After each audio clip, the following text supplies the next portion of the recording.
Welcome in. It's Big Ten Today. Great to have you with us on this Monday, starting a new week with Rapheal Davis. Plenty to discuss. Busy Hoops weekend. Yeah, great weekend in the Big Ten. You saw the stars come out to play, from Kofi Cockburn to TJD. E.J. Liddell had an amazing game last night. It was a great weekend for the league. Let's break some of it down. We will start with our big story, and it's a team you did not mention. We're going to start with the Wisconsin Badgers, and why not? They are really playing well. Built a 21-point lead on the road yesterday at Maryland. Did allow the Terps to come all the way back. They moved ahead, but then Wisconsin rallied to win it by one. It was the Badgers' fifth straight win. They're 4-1 in the Big Ten. This is from a team that most felt would finish somewhere in the middle of the pack this year. Obviously, Johnny Davis been a transcendent star. But this team feels to me like it's pretty legit, Rapheal. In your opinion, how good are they? Are they good enough to compete at the very top of the league, like with the Illinois and the Michigan States and the Purdues and the Ohio States? If Tyler Wall can produce like he did on the road at Maryland, they're definitely one of the better teams. To go on the road, got in some foul trouble early, Tyler Wall still ended up with a career high, 21 points, 8 of 12 shooting, 9 rebounds, an efficient all-around game. Took Dante Scott out of the game in that second half with his defense. Dante Scott had 8 points in that first half, only 2 in the second half. If they need that extra score outside of Johnny Davis, draw so much attention. You know what Brad Davison is going to give you with his grit, his defense, tenacity. But they need that Swiss Army knife. And Tyler Wall was that last night. If he can keep that going, Wisconsin is right there with the best of them. Yeah, and he's been an outstanding defender, really, from the word go. But now for his offense to have emerged in the way that it has. And as you said, I thought Johnny Davis was held relatively in check. I mean, look, he's going to get points. You're not going to have a game where Johnny, maybe you will. I mean, I don't want to, you never know. But, like, holding him to single digits seems unrealistic, but you make the point, and I've heard it before as well. 19 points on 19 shots, stuff like that. If you can do that to him, you have succeeded, and it felt like that was what Maryland did. What did you see there from Davis? How did they, I don't want to say take him out of the game, but not allow him to take over the game? Yeah, especially when I played the year I won Defensive Player of the Year, the way I used to gauge if I had a good defensive game or not was if I can get D'Angelo Russell to shoot as many times as he had points. And that's kind of how I gauged it. You see Maryland with Hakeem Hart, great defensive effort in the second half. They surrounded Johnny Davis, hit 2 or 3 bodies at him at times, sometimes 3. Anytime he put it on the bounce off of a ball screen, they attacked him. So you could tell that was their game plan to try to take him away. And with that, when you're taking away a best player, you can't let the others get off. You can't let someone else come in and beat you, and that's what Tyler Wall was able to do. Johnny Davis noticed what they were doing in that second half, kind of got the ball out of his hands. Greg Gard noticed. They even started to run some fake plays towards Johnny Davis just to get Tyler Wall freed up to get to the basket. So knowing that they did a good job, Tyler Wall really stepped up, and then Brad Davison sealed the game for him in the end. He had an unbelievable pull-up to put him up by 3 with less than 2 minutes to go, made all 4 of his free throws down the stretch, missed the free throw on purpose. He was big time in that win. So everything kind of worked out for Wisconsin. And I always say, my college coach would tell me, the great teams find a way to win the close ones, especially on the road. If you're going to be a great team in this league, you've got to win the close ones, you've got to win the ones you're supposed to win, and you've got to win on the road. Well, that's what they're doing. They're 8-1 now in games decided by 6 points or fewer, so kind of speaks to exactly what you're talking about there. What do you make of Maryland? They're 0-4 in conference play now. First time in their Big Ten history they've been 0-4 in the conference. Last happened in the early 90s, back when they were in the ACC. And yet this was one of those games, and we talked about it in the postgame yesterday, where it would have been pretty easy for them to just kind of say, well, we're out of this, right? And they were down by 21, and yet didn't just battle back and make it a game, but they actually took the lead in this one. What did that tell you about the Terps? Yeah, to be down 21 to a ranked team, especially in those first 10 minutes, and to have the fight and the tenacity to come back. Eric Ayala didn't have a great first half, got in some foul trouble, but they were able to get back in the game, claw back in it without him. It just shows what they can do. It shows that they need to be consistent in their ability to play hard for 40 minutes. Dante Scott, Eric Ayala, they have to be on the same page for 2 halves. Dante Scott had a good half the first half. Eric Ayala had a great half that second half, but they've got to have a complete game. And then Wahab, you could tell a little bit when they play Illinois, confidence kind of maybe lowered a little bit. Kofi gets 23 and 18. He fouls out in 10 minutes. They're going to need some production in the paint. So they're going to need that release valve where Eric Ayala isn't making shots. Dante Scott can't get to the rim. Let's throw it inside to the big fella and go get a basket. He wasn't able to do that against Wisconsin, but I expect them to keep getting better. They're going to surprise some teams. I mean, it's not a not an easy road in the Big Ten by any means, but Maryland's just got to put those two halves together and get a little more bench production. They go to Northwestern on Wednesday. They've already lost the Wildcats at home, but that's probably a must-win, I would say, for both teams, right? If you're going to somehow be in the conversation here. Again, that game Wednesday on the Big Ten Network. Speaking of Northwestern, the best individual performance on Sunday came from E.J. Liddell against the Wildcats. He was unbelievable, a career-high 34 points. He scored 17 of their first 19 points. And we had talked in the pregame, Rapheal, you and Mike Corsi and I, about the fact that he had been struggling a little bit and only scored 21 points in the previous 2 games combined. I don't think we were somehow responsible for it. I don't think we were the only people who noticed this, but it did seem like he came out from the very beginning to prove a point. Yeah, it's almost as if he heard my pregame speech. I told him before the game, get to the basket, not as many jump shots. He comes out his 5 straight three-pointers to start the game. 17 points in just 4 minutes was unbelievable. But he also brought on the defensive end in that first half. You saw the matchup he was excited for with Pete Nance. Pete Nance being one of the better players in the conference. E.J. Liddell took that matchup seriously.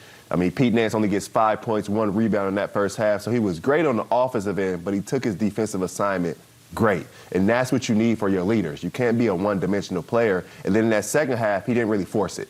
He didn't force the issue because if I make my first 5, I mean, I tell you, I went 6 for 8 from 3 in the first half against Michigan State. I think I ended the game 8 for 20. So I forced the issue in the second half, and you saw that with E.J. Liddell. He did not. And it just shows the growth and the greatness of that player. Yeah, it's interesting. He hit those 5 threes and then didn't hit another one, right? Exactly. He's still the first D1 player since 2010 with at least 30 points, 5 blocks, and 5 made threes in a game. So, again, showing off the versatility of his game. Malachi Branham had 24 as his 3rd straight double-figure game. Prior to that streak, he only had 1 double-figure game all year. This is a heavily recruited player. It's not a surprise that he is playing well, but it seems like he's kind of figured it out. Well, how big a difference do you see him making here for Ohio State if this is kind of who he's going to be? It's a huge difference. We've been saying all year, E.J. Liddell needs some help, and he needs some help on the perimeter. Zed Key, Kyle Young, you know what they offer in the front court, but they're going to need a guard to step up. And Malachi Branham, it's as if he went home for Christmas, got all the gifts he wanted, got all the attention he wanted, the love he needed, got in the gym with his trainer at home, because he's been on an absolute tear since Christmas. Double figure points in the last 3 games, 35 points against Nebraska. But what I love as well is that he's shooting the ball more. He's getting in the double-digit shot attempts, meaning he's accepting that role from Chris Holtmann to be that guy on the wing. If it gets swung out of me, I shoot it, play off a closeout, or get other people involved. I'm not just a rotation guy. I'm not a swing guy. If E.J. Liddell is taken away, I'm that option. He's become more comfortable in ball screen action. I mean, E.J. Liddell got a few of his threes off of Malachi Branham's ball screen because at this point, you have to corral him. You can't just let him come off of a ball screen. He's not going to pass it. He can get to that right-hand drive. He had a couple hook passes back to E.J. Liddell. It feels as though he's coming into his own and what everybody in Ohio expected him to be. And I love go ahead. I love the fact that last night, 24 points, only 8 shot attempts, got to the free throw line 14 times and made 13 of them. Shows his aggression about getting to the basket, his confidence in himself and his handle to get wherever he wants to on the floor.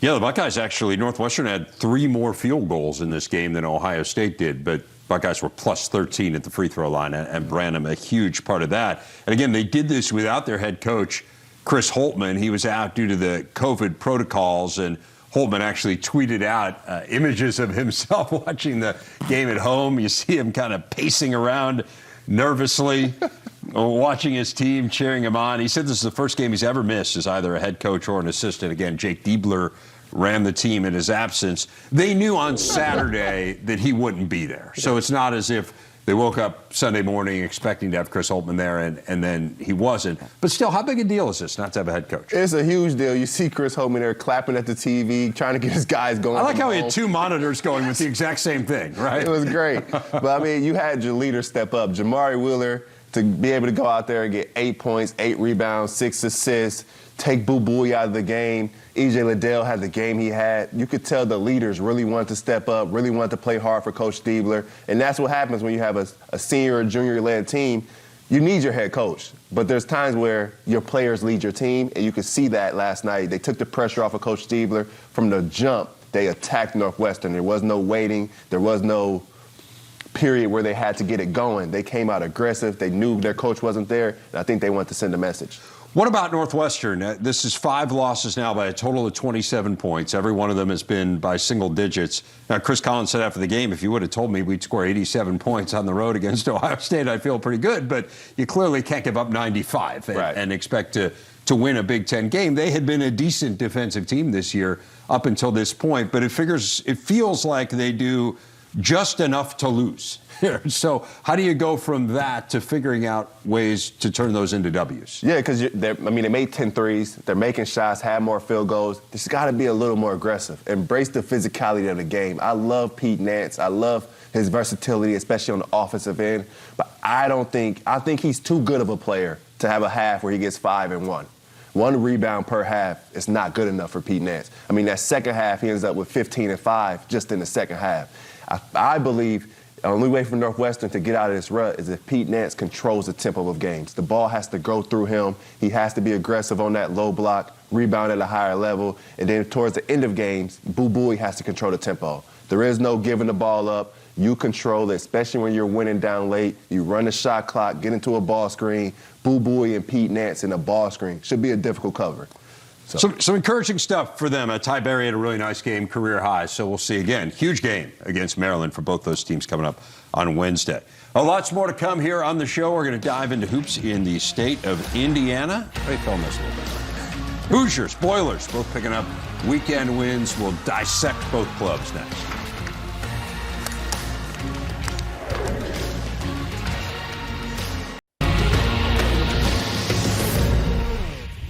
Hoops poll hot off the presses. Baylor remains number 1 in the country. You see the top 5. Purdue has fallen out of it after its loss this week. They are still the highest ranked Big Ten team at number 7. You see Michigan State at 10. Wisconsin up 10 spots to number 23.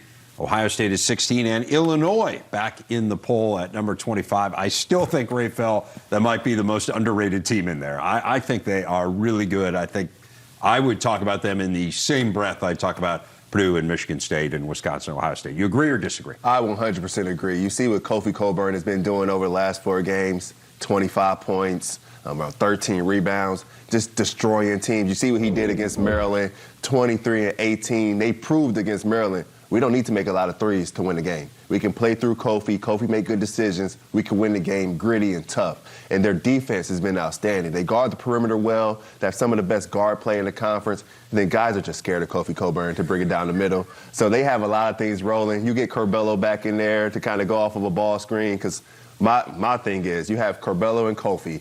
You go off of a ball screen. You have Plummer going on a roll and replace. What do you do as a defense? Do you leave the roll and replace and help? I don't know. So it's one of those things. They're going to be really good. I'm excited to see what Illinois can do. I think they're exceptional. I think they are really, really good. Again, I understand why they're ranked where they are. They've had some hiccups along the way, but I think they're really talented. Let's go through some more results from yesterday. Indiana got its second straight double-digit win. They took down Minnesota at home. This, of course, followed up on the win over Ohio State. What stood out to you as you watched the Hoosiers? The guard play. I mean, you look at Parker Stewart, Xavier Johnson, Rob Finney. You look at Rob Finney, Xavier Johnson specifically. To go out there, they've heard criticism from the media. They've heard criticism from their own fans. Xavier Johnson was booed in his own arena at one point. To go out there and have 27, 9 assists, 6 rebounds, only 1 turnover for the both of them combined was a great game for them. You see Minnesota wanted to take TJD and Race Thompson away early. They sent triple teams at time. And Xavier Johnson, Rob Finney, they were open and they made shots. They shot it with confidence. They reversed the ball. Parker Stewart only plays 20 minutes, but goes 4 for 5, gets you 12 points, his 3 threes. They need that type of production because you're going to see teams try to take away the post. I mean, Minnesota was heavy on it. They were doubling, tripling. TJD became a good decision maker over the last few games, passing it out of post-ups, doubles, not forcing the issue. So Rob Finney, especially off the bench, 29 minutes, they're going to need this type of production when they see teams doubling. I mentioned it earlier. I'll repeat it. We're going to talk to Trayce Jackson-Davis coming up a little bit later in the show. You mentioned the turnovers, just 6 turnovers as a team. Yeah. That's been a huge problem for them. So now 11-0 at home, and the question becomes, can you take it on the road? That's kind of the next frontier here for Indiana. No, I definitely agree. Your coach would always say, Your defense can travel. Sometimes your jumper doesn't get in the bag. Sometimes your offensive game doesn't get in the bag and go with you. But they've been defending well. They're not turning the ball over. 6 turnovers for this team is huge because you think about their rebounding ability, their rebounding effort. If you could beat a team on the glass in the rebounding category, and then you have less turnovers in that team, more times than not, you're going to win that game. So they have 2 things that really work for them, getting them more possessions. And then they have an unbelievable shot blocker at the rim in TJD. You look at the end of the game, Minnesota misses 9 of their last 10 shots to finish the game. The defense really amped up. If Indiana can defend at this level consistently, and then you get guard play making shots, Xavier Johnson, Parker Stewart is shooting close to 50% from 3. If all of those things start to click, they're going to surprise some people as well. The numbers are really impressive defensively. They are giving up 0.89 points per possession in conference play. That's crazy. In a league with some really good offensive teams. So, again, defense was ahead of the offense under Archie Miller, too.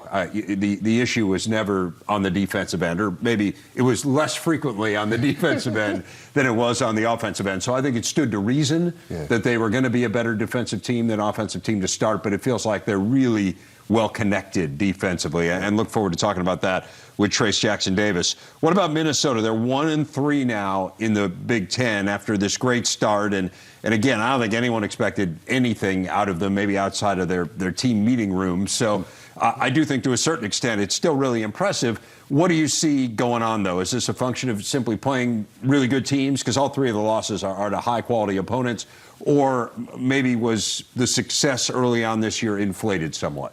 I want to say it's inflated. Those guys play hard. They won close games. They won on the road. They really rallied together. But they play Illinois. I mean, Illinois, like we just said, is one of the better teams, not just in the conference, but in the country. Going to Indiana, no matter how good you are, that's going to be a tough place to play with that crowd going. So I think they need to figure it out, their depth. I mean, you got Peyton Willis, Jamison Battle, E.J. Stevens. They're all great pieces. They're going to have good games. But when Jamison Battle goes 8 for 18, you're going to need Luke Lowy or someone else to step up, maybe make some shots, make some threes. So they got 2 great pieces in Jamison Battle, Peyton Willis, 2 of the best scorers in the league, but they combined for 15 for 35 last night. You need someone that can step up and kind of, I'm going to make some shots here. And I think that's what they're missing. They may be a little tired. They play a lot of minutes. So that can kind of start to wear on you in conference play. But I don't think Minnesota's dead by any means. I think they can win some games, but definitely getting rested up, getting in better shape, having some guys come off the bench and affect the game positively. Yeah, just having guys come off the bench, period, right? I mean, they get the fewest minutes off their bench of any team in the country, and it just, in a league that's this physical, I mean, you would know certainly far better than I would, but it seems like you do you need a few answers just to spell guys, and I think Ben's doing the best he can there. Look, he had to cobble together an entire roster over the course of the summer. That is not easy to do, and again, they've done exceptionally well considering the circumstances. How about Purdue? We saw them lose a game early in the week against Wisconsin. They went to Penn State. They got all they could handle, I thought, from the Nittany Lions in that game. Penn State was right there down the stretch at the end. What did you take away from watching Purdue and eventually seeing them emerge with the victory? Well, yeah, they went to Penn State. They went to play against a coach who's pretty much designed their entire offense at times in the previous season. So, Coach Shrewsbury did a great job scouting Purdue. Steph Lundy, Jalen Pickett, those guys were ready from a scouting report. But I really like the energy Purdue put on defense. I was hard on Purdue after the Wisconsin game on Twitter. Noticed. On different things, sending different messages. You were just on Twitter. You were on the air. Oh, yeah, I was hard on guys. I talked to Eric Hunter for an extended amount of time. But it's a thing where their perimeters are going to have to defend. They're going to have to defend at a way higher level. You think of the guards that's come through Purdue. And I think Jaden Ivey, Isaiah Thompson, Eric Hunter, those guys picked it up on the defensive end at Penn State. And that's what you have to do on the road. And then Mason Gillis was big time. Big rebounds, big shots. He has such a high basketball IQ. He makes great passes. Purdue found their defense this game, and I think that's going to stick with them. But I know Coach, and I know he's really focusing on the perimeter defense. He's been telling those guys all year, you guys don't play defense, you guys just win games. And that was hard for them to understand. But I think Johnny Davis coming into Mackey, I've been going to Mackey for over 10 years before I played. I've seen a lot of stars in Mackey. I've never seen someone quiet the crowd like Johnny Davis did. He had a dagger to end the game. And I think that woke up the guards at Purdue. If only Matt told his players what he was actually thinking, right? I mean, he holds back so much. He's great. He just lays it all out on the table. I do want to ask you about the Travion Williams thing. I continue to find this fascinating. I think maybe we all in the media make a bigger deal out of this than we have to, but he started 4 games. He was great when he's the first couple, and then the next couple he wasn't as good, so they bring him off the bench again, and he's great. Is there a magical answer here to whether he should be starting, whether Zach Edey should be starting? Do you see it as a game-to-game thing, or does it flatly just not matter? 2 things. I don't think it matters, and I also see it as a practice-to-practice thing. I think coach may wake up in the middle of the night and just say, I'm going to start this guy. Because you saw it with Isaac Haas, A.J. Hammonds. I mean, we're in practice, one practice, coach may say, flip your jersey in the middle of the practice, and that's the guy that's going to start. So it's all about production with coach. He's a numbers guy. If one player, Zach Edey, starts the game better, maybe he gets the jump ball, maybe he gets some baskets to get going, he'll roll with him starting. And then Travion also coming off the bench at Penn State, 21-9. So I don't think it matters in that aspect. I also think if you're a backup center and you're checking in at the same time All-American is checking in, it kind of gives Travion the advantage there, but it also allows Purdue to mix up who the guys play with. Because you don't see a lot of times where Sasha may be on the court with Travion if he starts the game with Zach. So it's a thing where it mixes up lineups. It's hard to scout them because it's essentially 2 different offenses when they're both in the game. They like to bring Travion up to the elbow, kind of play through him with his passing ability, able to post up off the dribble. And then when Zach Edey's in the lineup, just throw the ball inside, let them pound you. So I think it's all about who played the best the last game, who's playing the best in practice, and who's producing to start a game, because I think that really matters to coach. Yeah, I'm with you. It probably doesn't matter, but we'll continue to talk about it just because, first of all, it's just a nice problem to have, isn't it? Yes. It's time of upheaval in college football, obviously, and the college football playoff is part of that and kind of deciding where to go here. But you've got NIL, you've got the transfer portal, which I think this year more than any has pointed out to us just the impact that the transfer portal and this immediate eligibility is going to have. And so I want to ask you, kind of hand in hand with what we're discussing, this concentration of power in a few programs, and I think you could count Ohio State and certainly Clemson and some of these programs that aren't involved in this game. But I mean, it really has boiled down to these big brands. Oklahoma, we'll see whether that continues with Lincoln Riley having gone. Does all of this stuff that's going on further consolidate that power, or does it eventually somehow make it a little more disparate? What's your sense of kind of where we're going with this overhaul? I mean, it's crazy to think of how different it is from where it was 3 years ago. What's your sense of what that means 5 years down the line, 10 years down the line for this concentration of power in college football? I think it will get worse before it gets better. You know, by installing the transfer portal and NIL, really because they had to, without really knowing how it was going to affect anything, the NCAA did nobody any favors. You know, and every coach I talk to says the same thing. It's going to take 3 to 5 years to figure out how this works out. So I think in the interim, you know, in this next 3 to 5 years, I think the powers that be are going to use the transfer portal and NIL better than everybody else does. And that gap will widen, and then people will figure out this is not good, and they will figure out what measures to take to rebalance everything and get the sport back to where, you know, we get more teams involved at the end. Are there measures that can be taken, in your opinion? In other words, what are coaches suggesting, the coaches that you talk to who don't necessarily like this? And obviously I don't want you to name names, but it feels like kind of the horse is out of the barn and running free across the pasture. I mean, how can you get the horse back in the barn? What are they suggesting? Well, they don't know. I mean, that's just it. Everybody I've talked to, David Shaw has said that to me. Luke Fickell said it here Saturday night when he received the Eddie Robinson Award from the Football Writers as Coach of the Year. He said,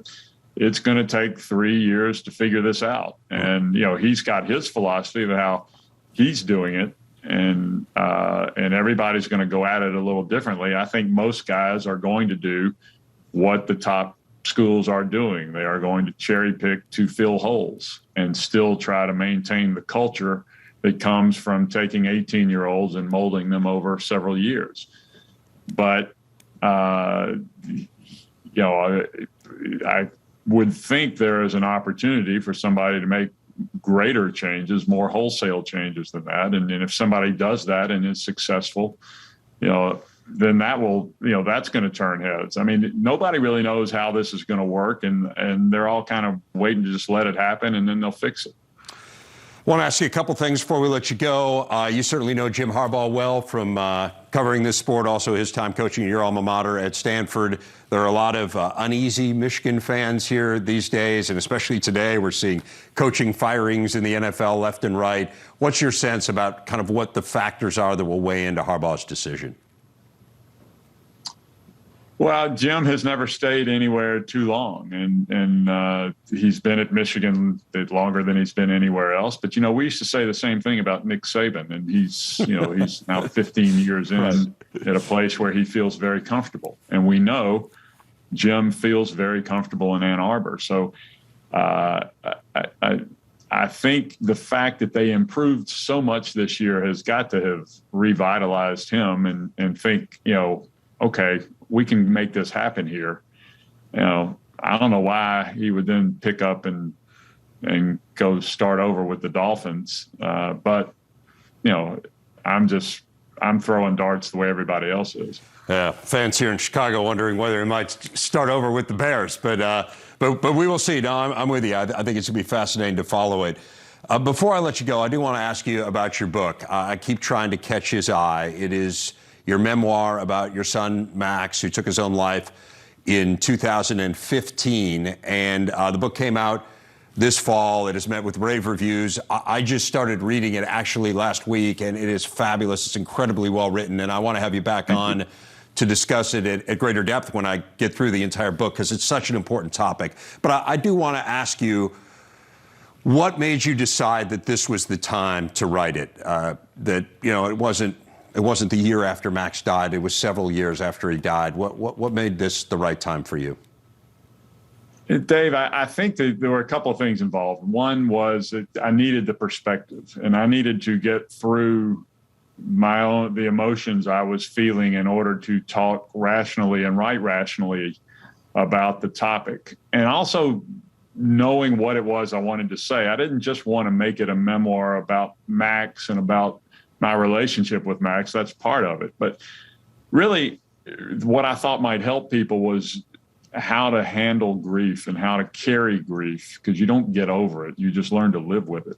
And that's the message of the book. And what helped me was figuring out that grief is love. Grief is a form of love, is the form that love takes after you lose the person that you loved. And it's painful, but obviously, because you've lost them. But once I thought of it as love, it just made the burden of grief a lot easier to carry. And that's, and I talk about how I arrived at that decision and what it was like. And that, obviously there's some sad emotional parts in the book, but there's also some funny parts, human parts. I mean, it's just sort of a chronicle of how I learned to live with this. Yeah, I mean, I think the thing that struck me even very early on in reading it is the humor. And of course, that's who you are. Your humor and your warmth has always come through in your writing. But again, the picture that you have begun to paint of Max even really early on it's incredibly touching, incredibly moving. And hold up the book, Ivan. Show people the book, for goodness sake. Yes, every good author does this. Again, looking forward to having you on again. It's such an important topic, and we'll get deeper into it at some point together. Enjoy the game tonight. Thank you so much for spending a few minutes with us, and always great to connect with you, my friend. You too. See you, Dave. That is the great Ivan Maisel. Talked about Indiana's rise earlier in the show. One of the all-time Hoosier greats, Alan Henderson, taking notice, saying of Trayce Jackson-Davis that his left-handed jump hook is a problem for the Big Ten, complimenting the Hoosiers on their win. I'd say about all of TJD's shots are problems for the Big Ten. Hoosiers got two of their best wins of the season this past week, topping Ohio State and Minnesota. Trayce Jackson-Davis, the All-American, with double-doubles in both of those games, and he joins us now from Bloomington. So, Trayce, what has changed here the last couple of games for this team? It feels like IU is really starting to hit its stride. It's just, I think just playing together, honestly. Me and my teammates, after the Penn State game, when we dropped the ball with that one, so we decided to have a meeting, have a group meeting, and we just came together and we came out against Ohio State and played, I think, our best game of the year. And then I think that continued over when we played Minnesota. So we just got to keep building on this. What was said in that group meeting? Just basically just that we were just playing with the lack of intensity and the lack of drive. We had to listen. We weren't listening to what Coach Woodson was saying, and we were almost like in little separate groups. And so we came together and we talked about it, and we were like, we can either be like teams of the past or we can change this and change this culture and program. And so I think the Ohio State game was huge for us, not only just for that we needed that win, but it was huge for our morale and showed that we can beat anyone in the country because Ohio State's a great team. They are indeed. And one of the things that has really stood out in watching you guys here over really the course of this entire Big Ten season has been the defense. You are leading the Big Ten in defensive efficiency in conference play. To what do you attribute the great play on that end of the court? That's just what Coach Woodson's philosophy is. He said our defense is going to help us win games. And he said in the beginning of the year, he said our defense is going to be ahead of our offense. And he wanted to lead the country in defense. So with his philosophies and what he's doing and us listening, I think that we can do that. And we've shown that we can do it this far. So we have seen some really good games out of you personally. It was interesting to see Coach Woodson kind of called you out very publicly. I shouldn't say he kind of called you out. He did call you out publicly after that Penn State game. What did you think after kind of hearing him be critical publicly of your game?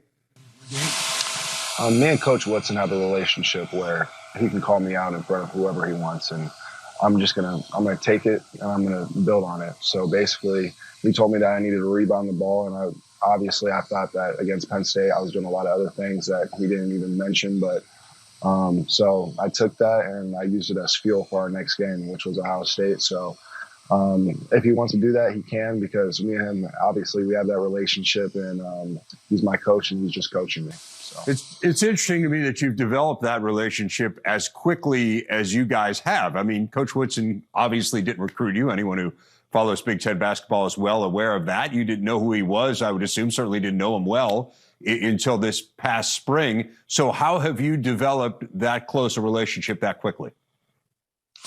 I just think it's honestly with him, it's the culture. Not only does he have him, but his staff is just they're all great people. And then we go around campus, he brings in guys like Isaiah Thomas, guys that like donors, you see them. There's so many more people that are just involved with the program now. And I think that's helped us get even more tight-knit than we already were.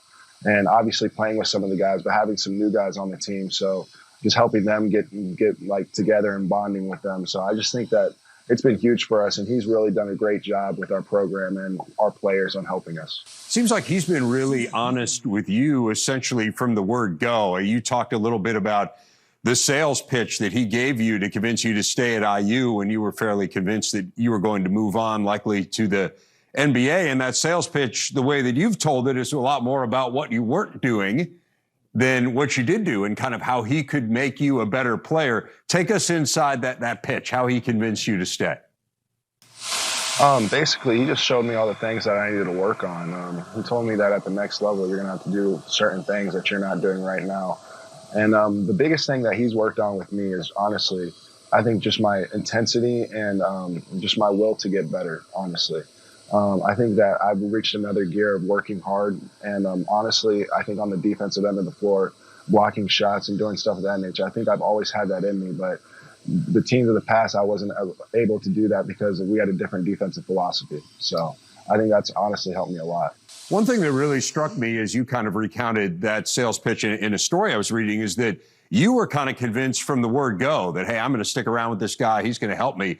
But that your parents kind of needed to be talked into it. And it's funny, Trayce, I often think of it as being the other way around. I often think of it as the parents kind of being the voice of reason to the kids, saying, no, you need to stay, you need to get better. And the kids saying, no, I want to move on. Well, what was it about your dynamic and how you convinced your parents to buy in the same way that you had bought in with Coach Woodson? Well, the thing that happened with me and Coach Woodson, so with Coach Miller, when I came back after my freshman year, when I was deciding if I wanted to stay or go, the biggest thing was he had a sales pitch to me, and I think I did pretty well, averaged 19-9. So my parents were on the gate, or they were like, what else can you do? You averaged 19 points and 9 rebounds in the Big Ten. So basically they were like, you might as well just go to the NBA and just do what you have to do. But then Coach Woodson came in and he was like, you still can do this, this, and this. And then my dad came in and talked to him, and he was like, yeah, I want you to play for this guy, because obviously with his experience and him already having that NBA pedigree and background, I mean, you can't go wrong with it.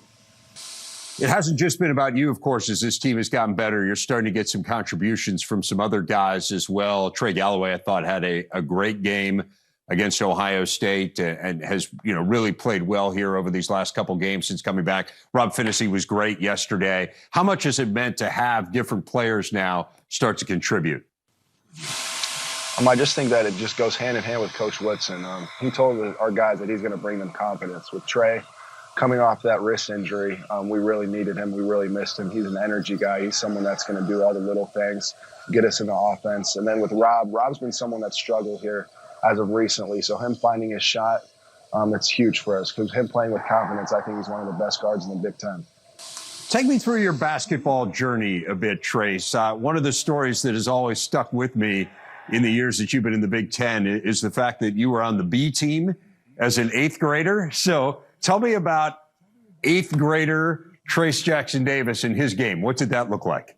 8th grade Trayce Jackson-Davis. I played at a small private school, and I was also on the B team. And then going into high school, I grew from I would say about 6 foot to 6'7". So I went from playing on the B team to starting freshman on our varsity team.